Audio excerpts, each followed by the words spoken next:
আজি অসমত সমগ্ৰ অসমতে ক্ষুদ্ৰ চাহ খেতিয়ক সন্থাই যি প্ৰতিবাদী কাৰ্যসূচী লৈছে ইয়াত হদুমৰাণ ছাত্ৰ সন্থাৰ পূৰ্ণ সহযোগিতা আছে আৰু অনাগত দিনতো যদি ক্ষুদ্ৰ চাহ খেতিয়ক সন্থাই কাৰ্যসূচী গ্ৰহণ কৰে কিন্তু মৰাণ ছাত্ৰ সন্থাই পূৰ্ণ সহযোগিতা থাকিব। আমি দেখিছোঁ যে কিছুদিনৰ পৰা ৰাসায়নিক দ্ৰব্য পোৱাৰ নামত যি চাহ খেতিয়কসকলক বঞ্চিত কৰি চাহপাত নোলোৱাৰ যি কাৰ্য ব্যৱস্থা গ্ৰহণ কৰিছে এইখিনি ক্ষেত্ৰত কিন্তু আমি মৰাণ ছাত্ৰ সন্থাই যথেষ্ট উদ্বিগ্ন প্ৰকাশ কৰিছোঁ। কাৰণ কেলে ইয়াত ক্ষুদ্ৰ চাহ খেতিয়কসকলক সম্পূৰ্ণৰূপে তিলকৈ মাৰি দিয়াৰ এটা ষড়যন্ত্ৰ চলিছে নেকি এইখিনি কথা কিন্তু আমি জিলা প্ৰশাসনে আজি দাবী জনাব বিচাৰিছোঁ।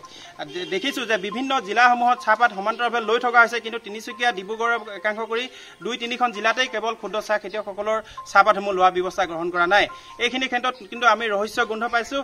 যদি ক্ষুদ্ৰ চাহ খেতিয়কসকলৰ সমস্যাসমূহ সমাধানৰ কাৰণে জিলা প্ৰশাসনে হওক বা অসম চৰকাৰে হওক ভাৰতীয় চাহ বোৰ্ডে যদি ব্যৱস্থা গ্ৰহণ নকৰে কিন্তু অনাগত দিনতো কিন্তু আমি মৰাণ ছাত্ৰ সন্থাই গণতান্ত্ৰিকভাৱে কিন্তু বৃহৎ আন্দোলন কাৰ্যসূচী গ্ৰহণ কৰিবলৈ বাধ্য হ'ম। ৰাসায়নিক দ্ৰব্য নিষিদ্ধ ৰাসায়নিক দ্ৰব্য পোৱাৰ বুলি এটা অভিযোগ আনি আমাৰ যি চাহপাত নোলোৱাৰ আমাৰ ক্ষুদ্ৰ চাহ খেতিয়কসকলে যিখিনি বঞ্চনা কৰি ৰাখিছে এইখিনি ক্ষেত্ৰত আমি মৰাণ ছাত্ৰ সন্থাই বিভিন্ন সময়ত প্ৰতিবাদ জনাই আহিছোঁ আৰু আমি ইতিমধ্যে তিনিচুকীয়া জিলা প্ৰশাসন লগতে আজি ক্ষুদ্ৰ চাহ খেতিয়ক সন্থাৰ লগতে আমাৰ ভাৰতীয় চাহ বোৰ্ডৰ লগতো আমি আলোচনা মিলিত হৈছোঁ। লগতে আমি যোৱাকালি আমাৰ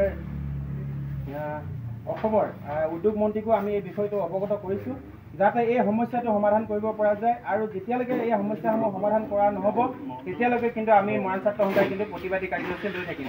আমাৰ প্ৰতিবাদ দীঘলীয়া কৰিব লাগিব। আমি ক্ষুদ্ৰ চাহ খেতিয়কসকলক সকাহ দিবৰ কাৰণে আমাৰ ক্ষুদ্ৰ চাহ খেতিয়কসকলক থকা যিসমূহ সমস্যা সমাধান কৰিবৰ কাৰণে কিন্তু আমি প্ৰত্যেকেই একগোট হৈ কাম কৰি যাব লাগিব। এইখিনিতে আমি এটা কথা মনত ৰাখিব লাগিব যে আমি যিসমূহ নিষিদ্ধ ৰাসায়নিক দ্ৰব্য আছে এইখিনি ব্যৱহাৰ কৰাৰ ক্ষেত্ৰতো কিন্তু আমি সজাগতা সৃষ্টি কৰিব লাগিব।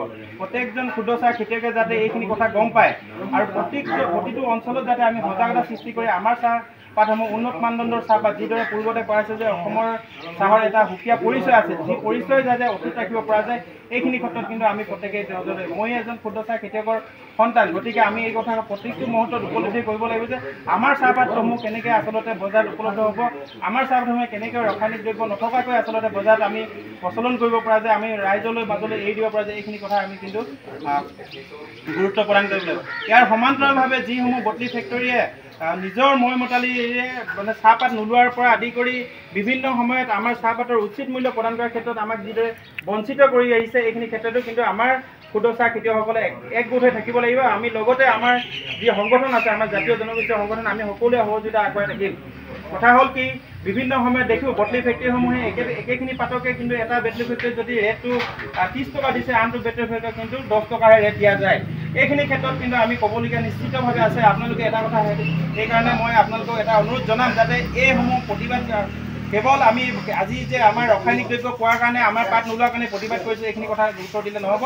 অনাগত ভৱিষ্যতে যাতে কেঁচা পাতৰ এটা উচিত মূল্য নিৰ্ধাৰণ হ'ব লাগিব। আপোনাৰ বাহনখনক লৈ আপুনি সমস্যাৰ সন্মুখীন হৈছে নেকি অথবা আপোনাৰ বাহনখন মেৰামতিৰ প্ৰয়োজন নেকি? যদি প্ৰয়োজন তেন্তে পলম নকৰিব। আপোনাৰ প্ৰিয় বাহনখনৰ যিকোনো সমস্যা সমাধানৰ বাবে সাজু হৈ আছে RN automobiles. Denting and painting, mechanical works, electrical works, running জবছৰ লগতে আন বহুতো সুবিধা উপলব্ধ আমাৰ ৱৰ্কশ্বপত।